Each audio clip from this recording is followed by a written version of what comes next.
Vamos lá, meus irmãos, vamos lá. Estamos aqui no nosso segundo dia de aula de Hermenêutica 1 e 2. Nossas aulas estão sendo gravadas, é o último bloco, tá bom? Então, vamos lá, continuando. Vamos lá, continuando aqui os nossos slides.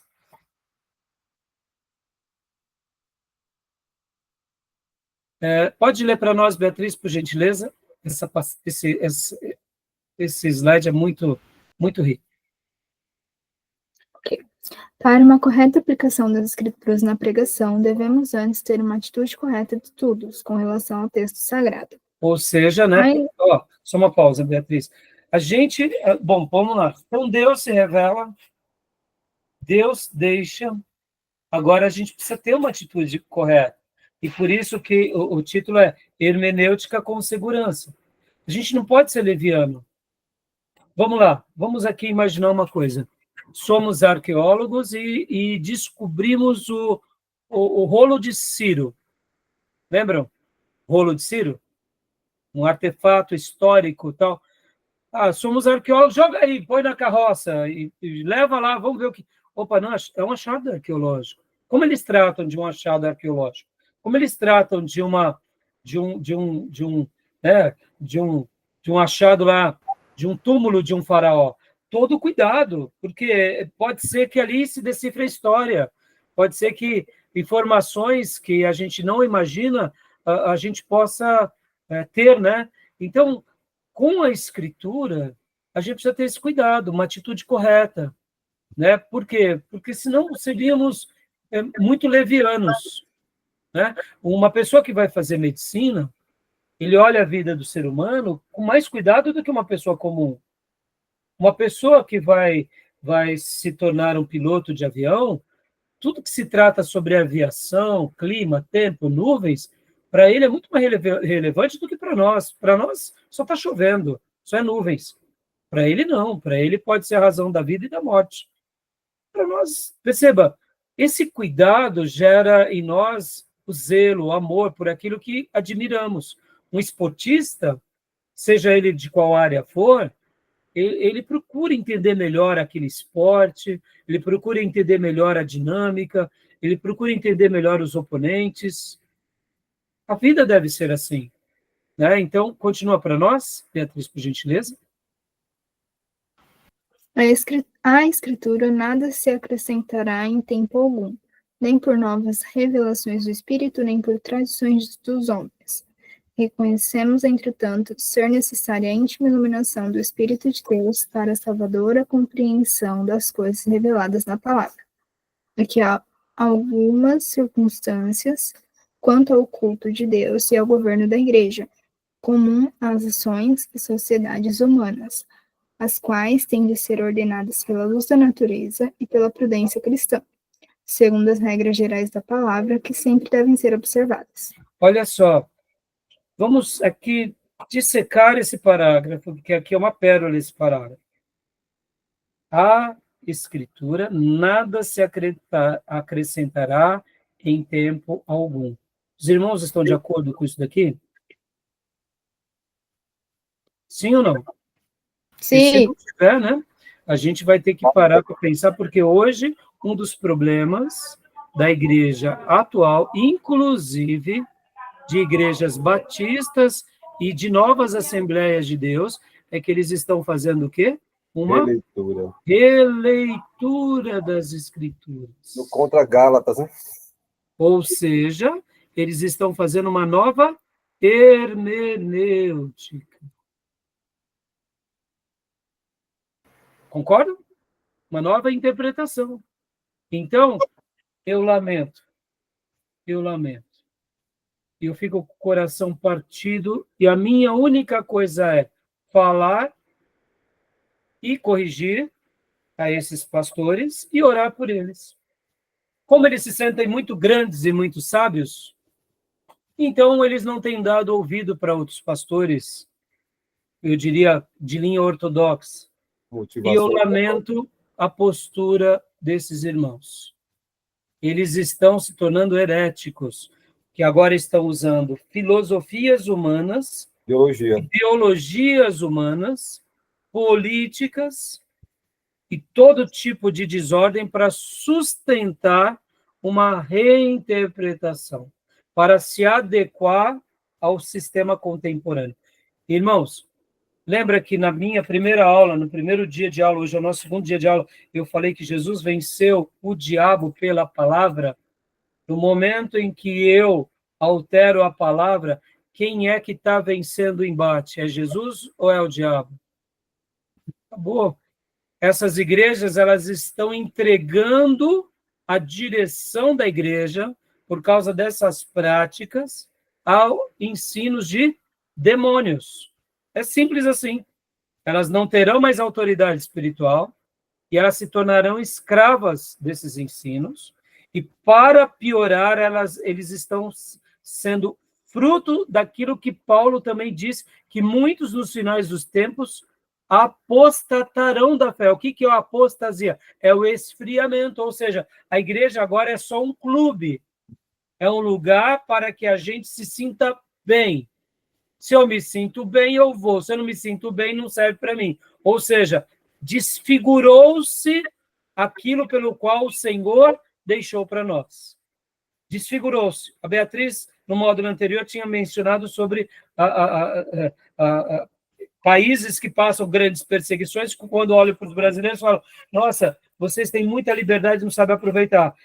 E esses irmãos que fazem esse tipo de alteração, eles estão literalmente colocando Jesus para fora das suas igrejas. E eu pergunto, será que eles não se percebem que eles estão agindo da mesma forma daquela igreja no Apocalipse, que Jesus disse, eis que eu estou à porta e bato, porque colocaram Jesus para fora?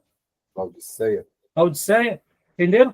Aí eu digo, será que esses irmãos que agora dizem que são protestantes, eles não, e depois eles se sentem melhores do que os católicos que adoram ídolos? Percebam, irmãos, como que a gente vai falar de um ídolo, muitas vezes de um católico, ou de um espírita que recebe seus guias, que eles estão fazendo algo contra a palavra de Deus, se eu estou reinterpretando a Bíblia num viés ideológico para agradar as pessoas, político? É tão errado quanto. Então, irmãos, estou sendo enfático aqui, porque a verdadeira hermenêutica, a gente tem que ter uma atitude correta, mas temos que ter uma disposição favorável. E a Bíblia, ela é a palavra de Deus do Gênesis ao Apocalipse. Durante esses 3 anos de curso, vocês vão me ver dizer, ensinar, e eu espero ser esse disco furado, que até o restante da minha vida, no púlpito da nossa igreja, ou aqui nas aulas, ou em qualquer aula, eu quero ser esse disco furado, dizendo que do Gênesis ao Apocalipse é a palavra de Deus e ponto final. Temos que crer nela, e a Bíblia é o nosso livro de fé, regra e prática. Tá bom? Tudo bem? E um detalhe, né? Nessa releitura aí que eles estão fazendo, teológica, eles querem tirar o pecado, não é mais pecado. Sim, eles emancipam o pecado, pior de tudo. Exato. Olha só, Júnior, aqui, ó. Nem por novas revelações do Espírito, nem por tradições dos homens. Olha aqui, vamos pegar aqui o povo pentecostal.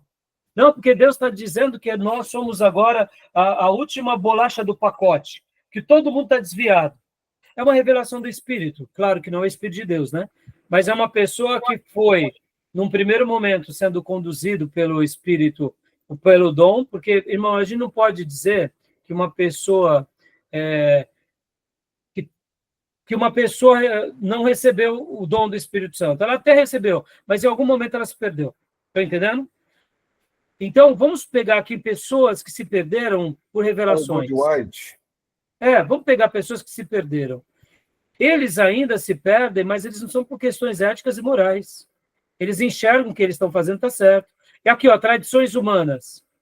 Aqueles que querem preservar a igreja e colocam ali, para você ser dessa igreja, você tem que usar essa roupa, para você ser dessa igreja, você tem que fazer assim, para você ser dessa igreja, porque é só essa igreja que vai para o céu. Perceba, tradições dos homens. Uhum. Então, vamos avaliar esses dois grupos. Esses dois grupos erram, mas falando com os erros do que eu acabo de dizer, desses pastores atuais que estão fazendo uma releitura da Bíblia, esses erros são até menos grotescos. Concorda? São tudo erro, mas são menos grotescos, que não ficam legalizando práticas totalmente antibíblicas. Irmãos, a Bíblia é simples, é um homem, uma mulher, família, é projeto família, é algo tão simples. Não, eles começam a usar de uma contestação para tentar desconstruir. É o Deus mãe, é contra a família, é a família, basta você ser do jeito... Ou seja, uma loucura, né? Tá bom? É o então, panteísmo. É uma coisa, né? A natureza de Deus. Continuando aqui, reconhecemos, entretanto, ser necessário a íntima iluminação do Espírito de Deus para a salvadora compreensão das coisas reveladas pela palavra. Ou seja, irmãos, percebam agora aqui, nós precisamos ter uma atitude correta.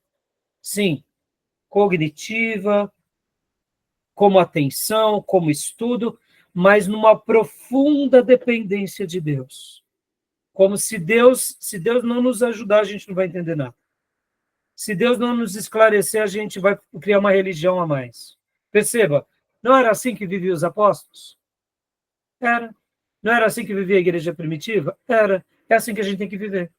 Ou seja, Deus deixou um texto, deixou. O que a gente faz com esse texto? A gente segue esse texto. Como? Como alguém que crê de todo o coração. Dessa dependência. E por que a palavra aqui, íntima e iluminação? Deixa eu ensinar uma coisa aqui para vocês já. Quando a gente fala em revelação, a Bíblia foi a revelação de Deus. A revelação é única. Quando eu estou pregando na igreja e falo, irmãos, eu estava em casa e Deus me deu uma revelação, esse termo está errado, teologicamente falando. Na realidade, se Deus está me dando uma revelação agora, então eu posso pegar essa revelação e colocar aqui, unida à página da Bíblia. Concorda? A revelação foi fechada. Não está lá em Apocalipse 22, que nós não podemos nem acrescentar, nem tirar? Jesus não disse, passarão o céu e a terra, mas a minha palavra não passará. Ai daquele que acrescentar um i ou um tio, ai daquele, não é assim? Ou seja, nós não podemos mexer. Então, em tese, a revelação já foi fechada, do Gênesis ao Apocalipse. O que hoje nós temos é uma compreensão da revelação, ou seja, é uma iluminação. Ou seja, o mesmo Espírito Santo que usou Paulo, Pedro, Moisés, Davi, para revelar, e disse, meu servo, escreve, como poesia, como sabedoria, como profecia, escreve, fala ao meu povo, anota, e agora ensina. O mesmo Espírito Santo que capacitou eles é o mesmo Espírito Santo que fala conosco. A diferença é que agora ele vai falar conosco, nos iluminando na revelação. Então, hoje, a gente vai exercitar todas as nossas faculdades com piedade, com devoção, pedindo, Deus nos ilumina. Ou seja, eu preciso do teu auxílio, Senhor. Eu preciso que o Senhor me guie nessas passagens. Eu preciso que o Senhor fale comigo, que o Senhor faça alguma coisa, que o Senhor me dê um sinal. E aí, na caminhada, é isso que vai acontecendo. Então, quando um texto bíblico salta para nós, não é que nós estamos tendo uma revelação na revelação. Nós estamos tendo uma iluminação na revelação. Por isso, esse termo é muito, muito bonito. E por isso que, quando alguém está pregando, um pregador que fez seminário, ele vai usar os termos corretos. Ele fala, irmãos, Deus me iluminou. Aqui não tem nada a ver com a iluminação espírita, tá, irmãos? Eu estou aqui recebendo o espírito de luz. Não é isso. É a iluminação de Deus, ou seja, na minha mente, no meu coração, no meu espírito está tendo luz divina e essa luz está passando pela palavra, ou seja, a peneira de Deus, e a gente está entendendo melhor, e aí saltam as coisas. Por exemplo, vou dar um exemplo para vocês bem simples. Quando Lutero enxergou o justo viverá pela fé, o que foi aquilo? Foi uma iluminação. Aonde? Na revelação. Ele era um monge que viu a igreja perdida lá nas indulgências, e ele viu aquele povo religioso dando mundos e fundos para comprar a salvação, e ele falando, mas a gente tem uma Bíblia que é o fundamento de tudo, e os líderes estão querendo só construir a Basílica de São Pedro e não estão preocupados com essas almas presas no pecado, no vício. E aí ele leu: o justo viverá pela fé. Isso foi o gatilho. O que acontece? Lutero escreveu alguma revelação nova? Não. Tudo que ele fez foi baseado na Bíblia. Está entendendo? O coração dele foi iluminado. Então, eu posso dizer e afirmar para vocês, irmãos, que tanto a iluminação é um presente tão poderoso de Deus quanto a revelação. Só que Deus fechou a revelação. Hoje nós somos um outro povo, que vivemos aqui 2000 anos depois. Não somos hebreus, não falamos egípcio, não estamos na Babilônia, não estamos no cativeiro, estamos aqui no Brasil. Desses muitos Brasis e dessas nossas vidas. Ou seja, hoje a gente é iluminado na revelação. Ou a gente aprende com essa revelação, ou a gente aprende com as nossas crendices. Mas tem uma revelação diferente também, viu? Além da revelação que está fechada, existe aquela revelação dos dons do Espírito, que Paulo fala, uns tem salmo, um tem canto, então, um tem ali, exato, ali já é um outro quesito, Júlio. Vamos falar do dom de revelação. Esse dom de revelação, perceba, se Deus pode me dar um dom de revelação de mostrar as coisas que estão ocultas? Pode. Pode ou não pode, irmãos? Percebam claro. Que até o movimento pentecostal, muitos irmãos nossos achavam que o exercício dos dons espirituais tinha cessado. Lembra disso? É dali onde nascem os cessacionistas. Ou seja, parou-se de ter esses dons miraculosos. Mas, na realidade, a gente sabe que Deus ele faz como Ele quer. E a gente entende que um pouco antes do movimento pentecostal, isso começou a efervescer de novo. O movimento pentecostal trouxe esse brilho. Agora, percebam, irmãos, quantas são as besteiras que é feita por causa dos dons espirituais? Muitas, não são? Então, perceba, eu não sou contra os dons. O dom de revelação, ele é uma bênção ou não é? Uma bênção. Quem já viu o dom de revelação, quem já viu uma profecia de Deus, é maravilhoso, meus irmãos. Sim. Agora, qual que é a diferença do dom de revelação para aquela revelação, vamos dizer, mediúnica que acontece no terreiro de Macumba ou dentro das sessões espíritas? É muito diferente, muito, porque o diabo ele conhece o nosso passado, mas ele não sabe do nosso futuro. Geralmente, quem tem um dom de revelação, Deus pode até revelar o passado, mas sempre Deus vai apontar um futuro. E se é um profeta de Deus, ele aponta um futuro garantido, meus irmãos. Então, perceba, eu não sou contra o dom de revelação. Agora, muitas pessoas ficam trabalhando dentro da psique adoecida das pessoas. Como eu já disse muitas vezes na igreja. Quando você olha para a igreja, por exemplo, domingo, irmãos, foi curioso. Domingo a igreja estava tão triste, tão abatidinho. Eu notei que os ministros de música estavam lá num perreio. A igreja quase não cantava. Quando eu subi para o púlpito, eu falei, irmãos, né? Estou notando os irmãos tristes. Agora, e se eu quisesse usar essa ferramenta como uma ferramenta de massa de manobra para me aproveitar desse clima? Eu poderia. Agora eu digo, eu estaria sendo leviano, é uma percepção. Quem está na frente de um auditório pega as percepções. E essa pessoa, se ela quiser fazer algo para si, ela faz. E é isso que eu quero ensinar a vocês. Nunca façam isso. Sejam leais, sejam honestos. Eu percebi o que era, o que não era, eu não sei. Eu notei a igreja meio triste, gastamos 1 minuto ali e logo fomos para a palavra. Deu para ver que houve uma mudança no clima. Estão entendendo, meus irmãos? Então, perceba, o dom de revelação existe, tá? Mas a gente vai deixar falar mais dos dons um pouco depois. Então, só para a gente concluir, para a gente terminar aqui, meus irmãos, olha só, eu quero parar aqui, a gente vai continuar a partir da próxima aula, e nesse ponto, que eu quero ir com cada um desses pontos com bastante cuidado, tá? Ó, continuando aqui, íntima iluminação do Espírito de Deus para a salvadora compreensão das coisas reveladas na palavra, e que há algumas circunstâncias, quanto ao culto de Deus e ao governo da igreja, ó, perceba, ao culto de Deus e ao governo da igreja. O autor aqui está dizendo o seguinte, existem várias formas de cultuar a Deus, irmãos. A igreja brasileira cultua a Deus de um jeito, a igreja europeia de outro jeito, a igreja africana é de outro jeito. Não tem jeito certo de adorar. costume, o que importa é adorar a Deus. Os judeus adoravam de um jeito, e é o governo da igreja, ou seja, tem pessoas que enxergam que o governo tem que ser democrático, outras que tem que ser um presbiteriano, um grupo de líderes, outros tem que ser bispos.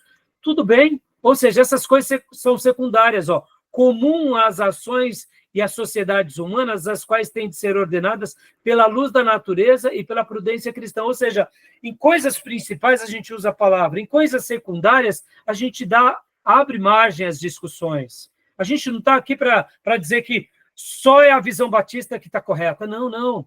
Deus vai fazer uma grande obra e amanhã não sei se vai existir igreja batista, talvez venha uma grande perseguição do anticristo. E quem disse que a igreja batista vai ter denominação batista, presbiteriana, vai ter um povo fugindo aí do anticristo e pregando o evangelho? Como que nós seremos chamados? Cristãos, foragidos, criminosos, pregadores malditos? Não sei qual vai ser o apelido que vai surgir. Eu sei de uma coisa, eu quero seguir Jesus e a Bíblia e quero me guardar. Então, segundo as regras gerais da palavra, que sempre deve ser observado, ou seja, aquilo que a Bíblia fala como verdade absoluta, vamos ter como verdade absoluta. Aquilo que a Bíblia diz para a gente seguir um bom costume, vamos seguir um bom costume.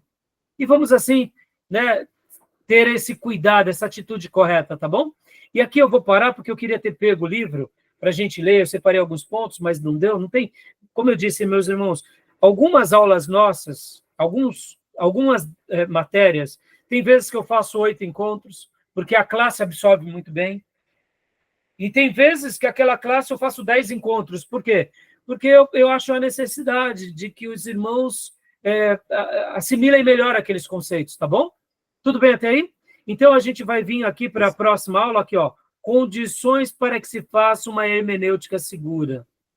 Eu quero ir trabalhar com bastante cuidado desses pontos e intercambiar com o livro, tá bom? Alguma pergunta, meus irmãos? Tranquilo. Tranquilo? Beleza. Tudo bem? Tudo bem, minha irmã Miriam, Beatriz? Tranquilo, Pastor? Júnior? Tomé? Beleza. Deixa eu só falar, eu comprei esse livro de hermenêutica, era para me ter comprado esse e o de interpretação, só que eu acabei comprando 2 de hermenêutica. Aí se alguém quiser depois... Ah, tá, veio 2 igual? Então, comprei um igual esse aí, seu, e comprei um outro igual essa versão mais nova. Ah, então tá. Então... Os 2 é usado, né? Mas acabei são comprando dobrado. Isso, aí depois você repassa para algum aluno, né, Tomé? Beleza. Beleza, maravilha. Tá bom, meus irmãos? É isso, meus irmãos. Olha, só a palavra, tá? Ela é o chuveiro de Deus que nos limpa, tá bom? Podem ver, irmãos, só para concluir, né? Essa ideia, essa dinâmica de que a Bíblia é o chuveiro de Deus. Quando eu tenho uma vida moral e ética bem arrumada, eu não me sujei tanto, né? Somos pecadores, todos nós, mas a gente não se sujou tanto. Agora, imagina uma pessoa que foi lá para a escória da sociedade, lá para, né, os níveis mais baixos, dos vícios, da promiscuidade, das coisas erradas. Como que estão as roupas dele, a pele dele, né? Perceba, é um chuveiro que Deus vai jogando. E essas caatingas vai saindo. Uma sai mais fácil, outras, né? Eu não sei se vocês já mexeram com, muitas vezes, encanamento. Muitas vezes você mexe com encanamento, você encosta ali naquelas partes, né, sujas, você lava a mão, você fala, ai, meu Deus, não sai essa caatinga e lava, dá uma agonia, né? Porque muitas vezes precisa de luva, precisa de cuidado, e assim é o pecado, né, na nossa vida. Mas lembrem disso, vós já estáis limpos pela palavra que vos tenho falado. Então, a gente já está limpo, basta a gente se limpar todo dia, tá bom? E que Deus continue nos ajudando na caminhada e que a gente possa amar ao Senhor e a sua palavra, e fazer a sua obra na igreja e fora da igreja, tá bom? Ok. Tá bom, meus irmãos? Então, com as ovelhinhas, eu vejo amanhã vocês no culto, ou online, e com os demais irmãos a gente vê quinta-feira. Amém. Deus abençoe. Deus abençoe. Bom descanso. Boa noite, Deus abençoe. Beleza. Deus abençoe. Deus abençoe. Boa noite a todos. Boa noite. Deus abençoe. Se pare, irmão.